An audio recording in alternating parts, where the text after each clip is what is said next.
लगातार 14 दिन पर ह्रास पाइला तेल दर। ग्राहकों ପାଇଁ खुशी खबर। लगातार 14 दिन पर ह्रास पाइछि पेट्रोल और डीजेल दर।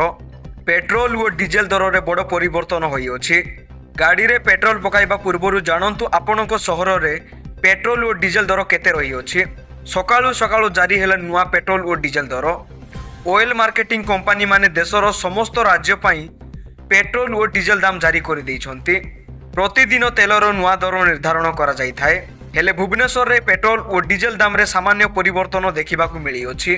आज भुवनेश्वर रे पेट्रोल दर 101 टंका 16 पैसा रहिथिबा बेले डीजेल दाम प्रति लिटर पिछा 92 टंका 74 पैसा रही अछि।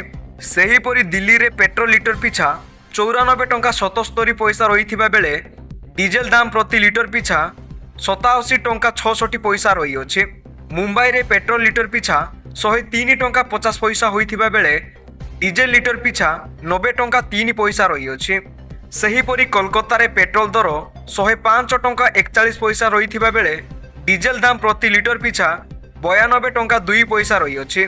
चेन्नई रे पेट्रोल दर 101 टंका 3 पैसा थिबा बेले डीजेल दाम प्रति लिटर पिछा 92 टंका 61 पैसा रही अछि।